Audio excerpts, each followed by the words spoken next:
a significant part of what I'm going to talk about this morning. Thank you for joining the Monterey Center for Spiritual Living today, whether you are here with us in person, whether you've joined us via Zoom, or you'll be viewing on our Facebook page or our YouTube channel. Just know that we are a New Thought metaphysical philosophy, a faith, and a way of life, practicing the principles and the teachings of science of mind. So we welcome you. Our annual 2026 theme is open at the top, and our Monterey Center for Spiritual Living theme is expect the best. Both of these encourage us to go beyond what is familiar and comfortable.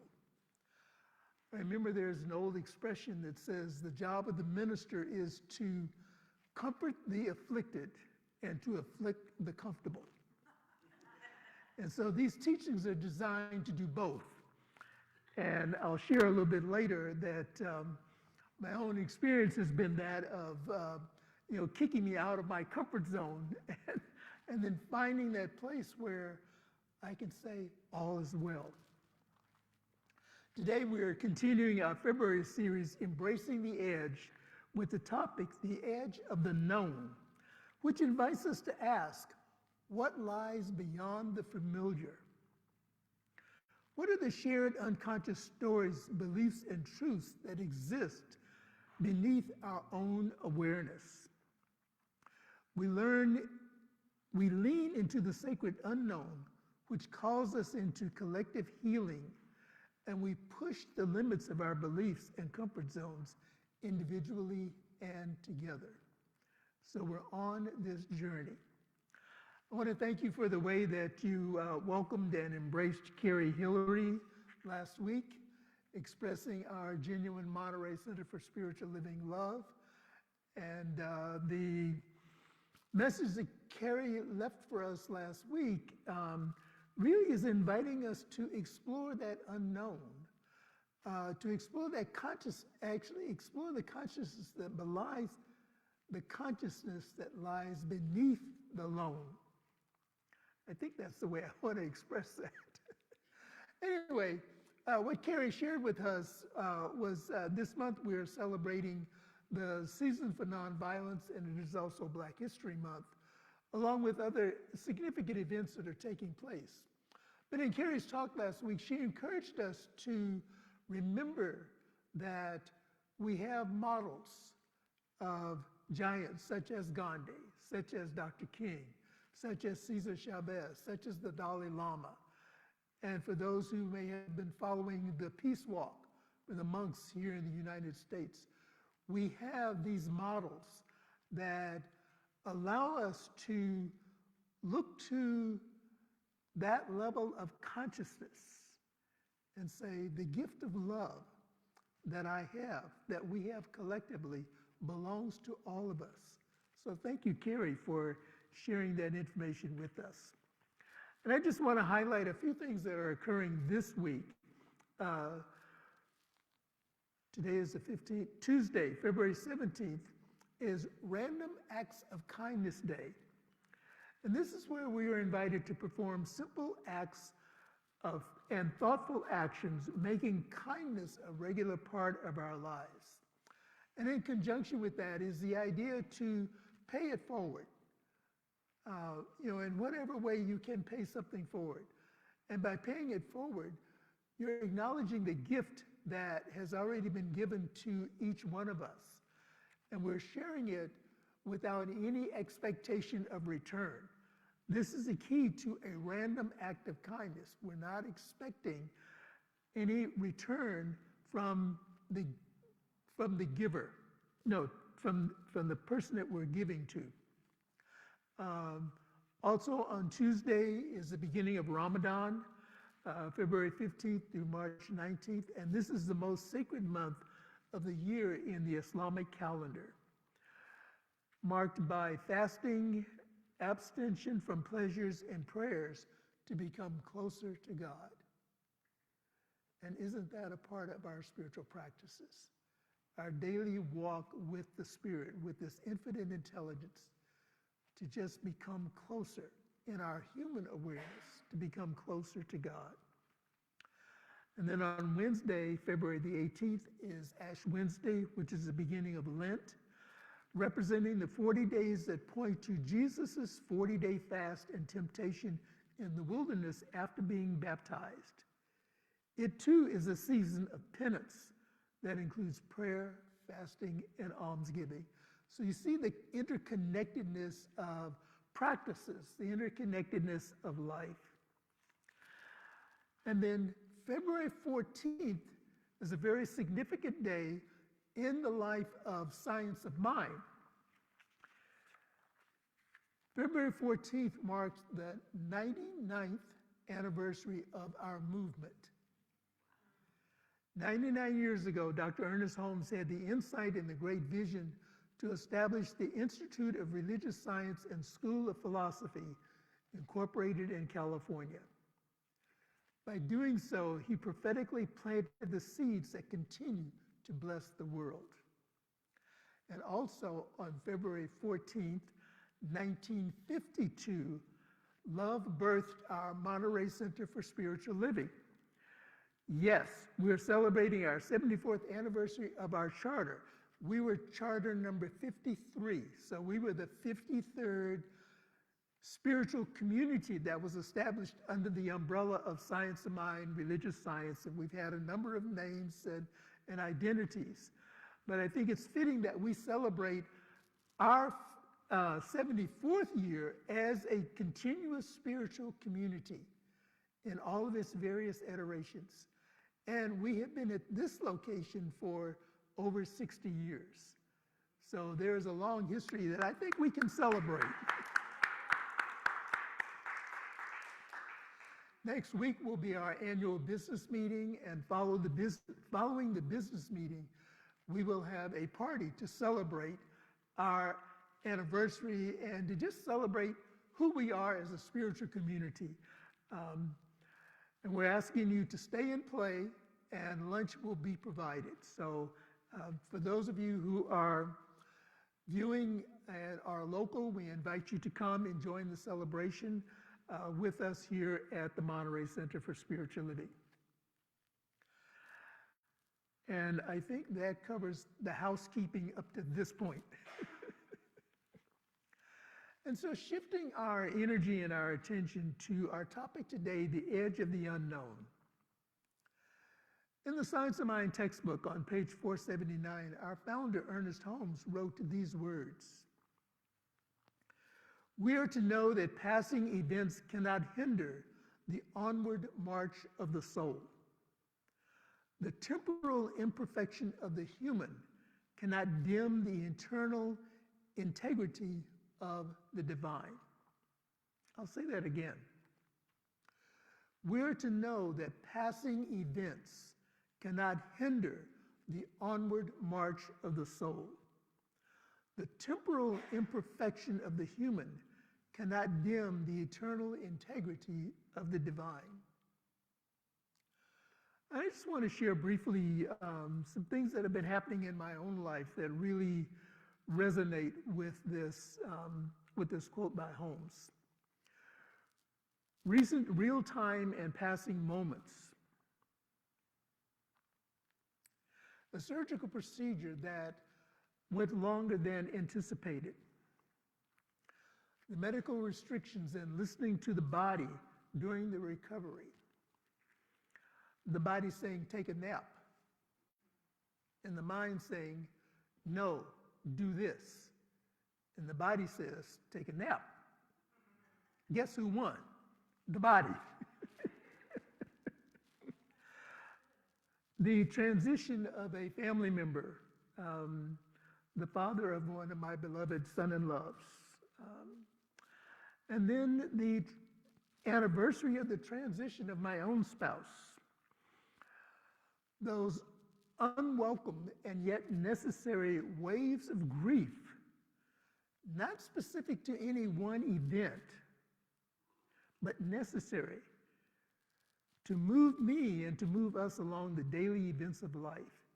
And all this reminds me of one of my favorite songs, "It Is Well With My Soul."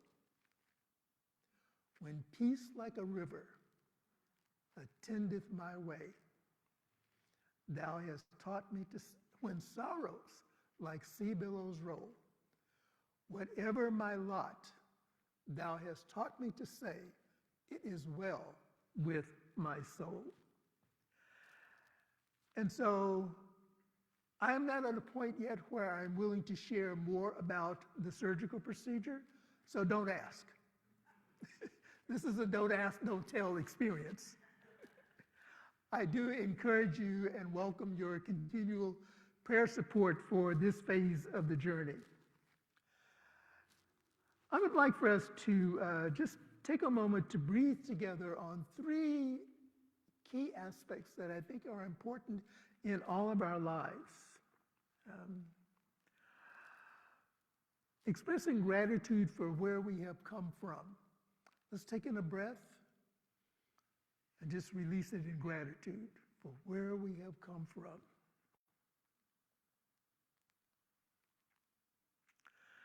And secondly, let's take in a breath for where we are now. And then releasing that in gratitude for recognition of where we have come from and where we are now. And then our third breath is to set the intention to move forward on this healing journey as we grow together. So let's breathe in that intention to move forward on this healing journey, and we release in gratitude. Reverend Scott Aubrey, one of our CSL ministers, I believe Reverend Scott is now retired, but he writes a column in his Spiritual Passages is the title of his column, and he posts twice a week. And he offers this spiritual reflection on some of the events that are happening in the world of effect, as we like to call it. Several prominent stories this week involving scrutiny of power, secrecy, and accountability among global elites were revealed in released records connected to the Epstein files, raising more questions about how extreme wealth and social influence allowed serious misconduct to go unnoticed and unchanged for years. These stories emphasize a spiritual truth. Power without integrity undermines its higher purpose. Whether linked to wealth, political influence, or institutions, power tends to serve itself unless guided by sacred responsibility. And so some spiritual qualities we can lean into are demonstrated through benevolent conscious power, not through unconsciously exercised power. When power operates without accountability, the cost is borne by all of us. The erosion of trust we are witnessing is a predictable outcome of influence disconnected from responsibility. The chaos that we see in the world often reflects what's happening in our personal lives, whether we want to acknowledge it or not. As we teach, as in Science of Mind, we use our teaching symbol, the circle representing infinity, and then the three parts. The first part representing the mind or the consciousness, or if we were teaching it to our youth, we would say the seed that is planted into the middle part now, which is the soul, or the fertile ground where it germinates and it grows, and then the outpicturing, the demonstration, or the seed is what's happening in our lives. So if we want to know what's happening in our lives, look at what's happening in the world and say, ah. But the good news is we don't have to stay stuck there. We have the spiritual principles and the tools that invite us into being responsible spiritual noisemakers. which requires discernment and not outrage. Discernment and not outrage. Integrity is crucial for leadership. It's not optional. When we align ourselves with truth, we can begin to heal.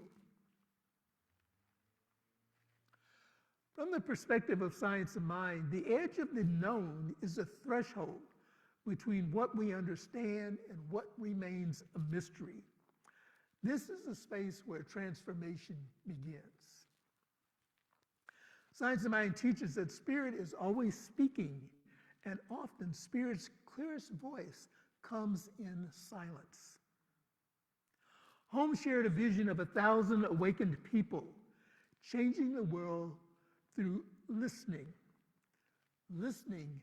for the sound without sound. And this is that sound that calls us back to the source, calls us back to the creative intelligence that we are. When we dare to be silent together, we move beyond the noise of old stories and touch the greatness, touch the wholeness of the one mind. Dr. Howard Thurman writes in The Inward Journey, which is our book for this month, a reminder that we often hide in words, filling the air to avoid the stillness that might reveal something deeper. And I'm sharing some of his expressions on page 52 in this book, The Inward Journey. He says, "We do not know each other yet. We have not dared to be silent together. Silence is not trusted. It is subversive. It must be hidden. Fear of silence is the offering which we place upon the altar of words. That is in part due to the richness of the experience of speech. However, it is important to remember that it is out of the silence all sounds come. It is in the stillness the world is fashioned from the meaning it conveys. Here, as Ernest Holmes quoted, sound without sounds can be most clearly heard.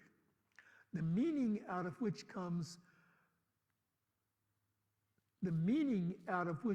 values come.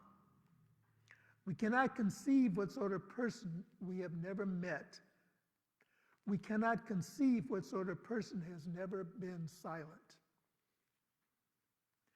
It is through our souls. It is as though our souls were fearless. We do not know each other yet. We have not dared to be silent yet. Out of the silence, it's a sound without words that speaks volumes.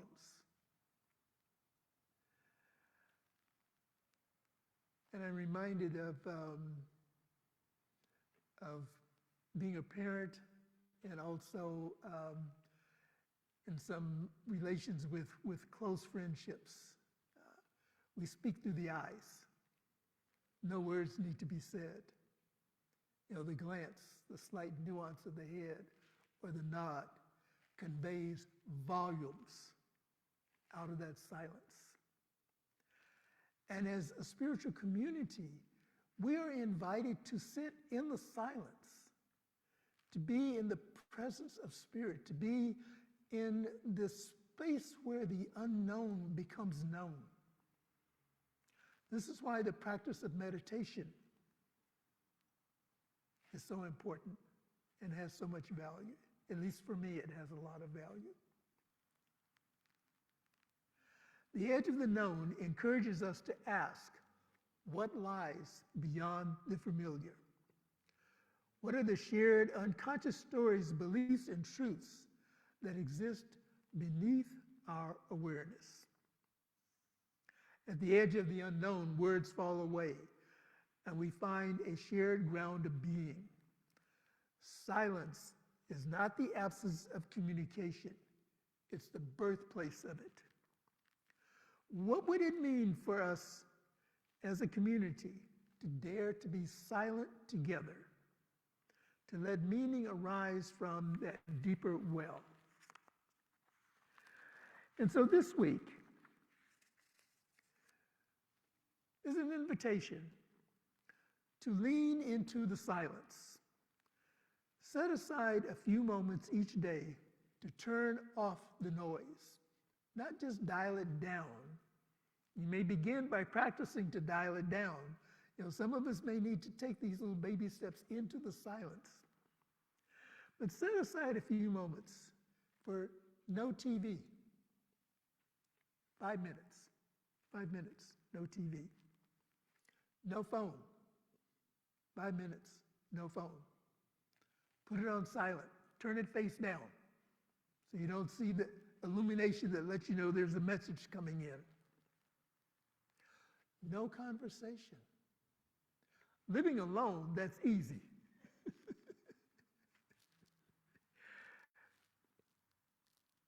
Simply listen. Simply listen. Notice what stirs when you're not rushing to fill the space. When you meet others, practice leaving room for silence too. Sometimes in our communications with others, the silence is uncomfortable, and we feel the need to fill it with words. For an introvert like myself, it's quite okay to be in the silence. For extrovert, it drives them crazy. And for an introvert, I can't wait to get out of that situation so I can go back into the silence. We all have our way of showing up and our way of being, but the invitation is to create intentional time to dial out the noise and listen for the sound without sounds. And I close with this quote from Ernest Holmes in the book Freedom from Stress on page 24. We exist for the purpose of self-expression. The infinite has already implanted within us an instinctive intuition, which is the spiritual knowledge of good. Our whole growth results from an inner awakening.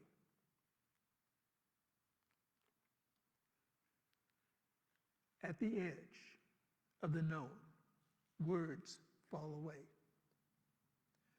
And so I invite us, as we move into our time of spiritual mind treatment, to just allow the silence to fill the space.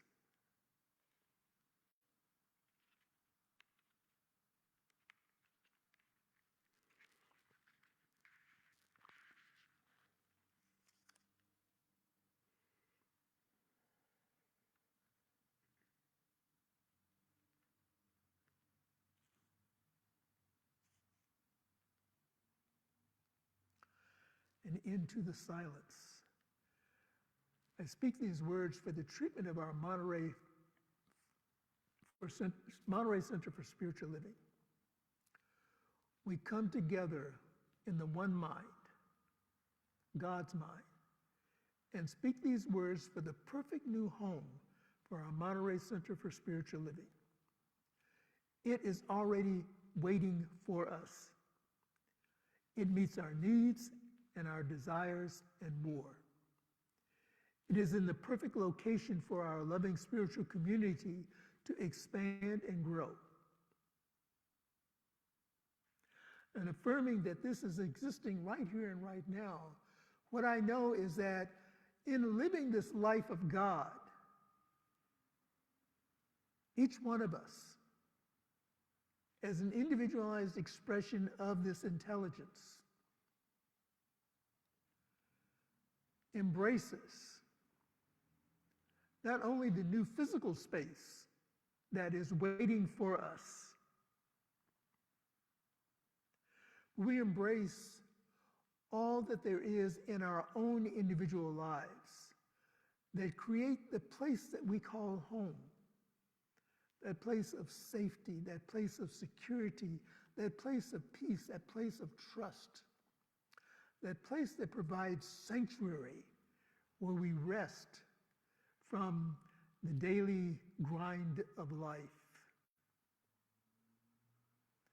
This place rests within the heart space. We acknowledge this place in the silence of our being.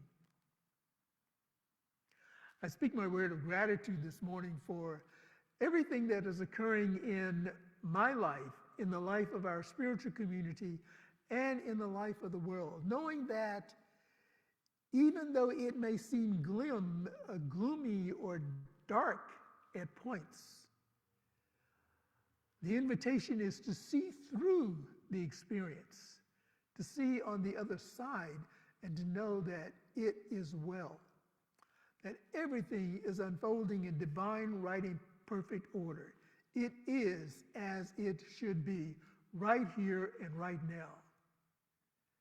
And so this is our opportunity to let go of attachments to a specific outcome, to let go of an attachment to a visual, to let go of an attachment to a location that is the absolute best,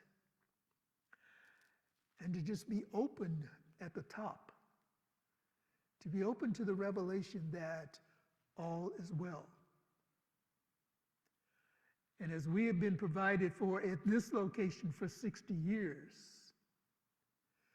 what reason do we have to doubt that the Spirit will continue to provide for us wherever we are guided to be in our next iteration as a spiritual community? I know that the divine answer is yes, and that everything is working out.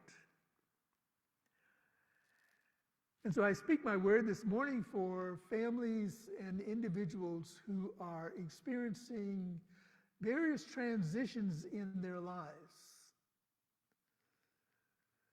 Those experiences where loved ones have left this physical plane and have stepped into the next version of their greater yet to be, knowing that they have moved from local to non-local, and that their energy and their spirit and their love rest with us each time we recall a memory that brings a smile to our face or maybe a tear to our eyes.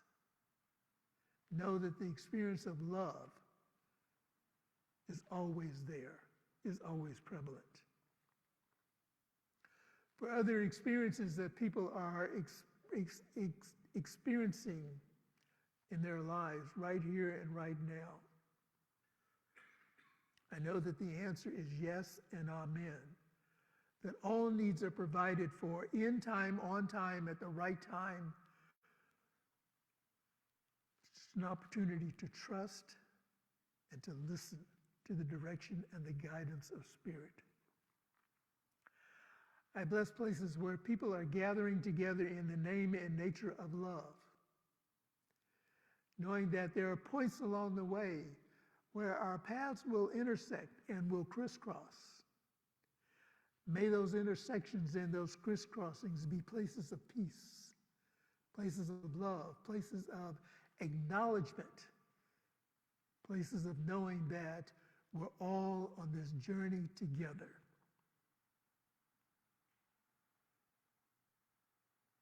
And for those prayers that remain in the silence of our own hearts,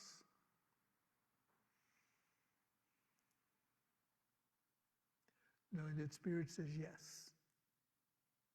And Spirit is always saying, I love you.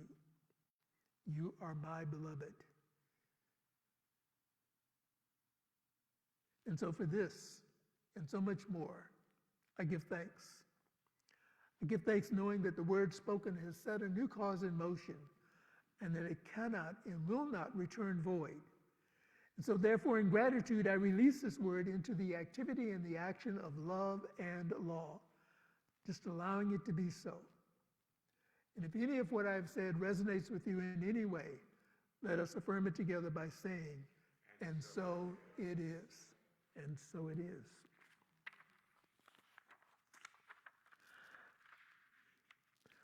And now it is our time to say together our affirmation for the morning.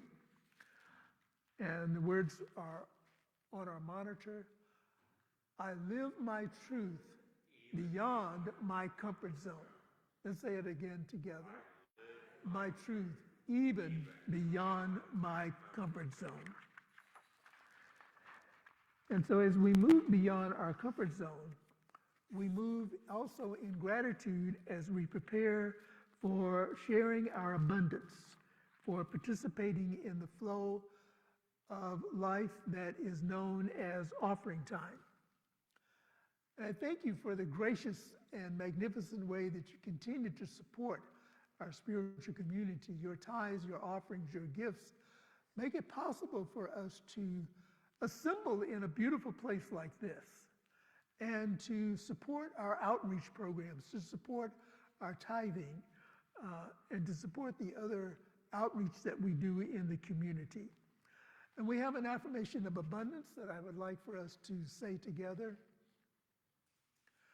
I recognize the presence of God within as a source of my abundance. Out of my abundance consciousness flows everything I could desire in life. With gratitude and thanksgiving, I now participate in the flow of uninterrupted abundance. This prosperous experience is evidence of my abundance consciousness. And so it is. And as the usher passes the offering basket here in the center, I invite you to just, when it passes by, just infuse some love. And I know that many of us are automatic tithers. We submit our donations through mail or online. And again, just infuse the love and know that whatever is given is multiplied and is enhanced by our graciousness, by our love, and by our giving. And so thank you very much for this. And while we're still live in our Facebook and YouTube community, I want to invite you to our topic for next Sunday, February the 22nd. It is on the edge of possibilities. Here we will explore the shared unconscious stories, beliefs, and truths that lie beneath our awareness, our sacred unknown, which calls us into collective hearing. Also on next Sunday, as I announced earlier, is our center's annual business meeting, and this will be followed by a party celebrating our 74th year of being chartered as a Science of Mind community. So come and let's party like Monterey knows how to do. And so we say to our YouTube and Facebook families, we love you, we appreciate you, God bless you. And if anything in today's message inspired you, please share and comment. We appreciate the feedback.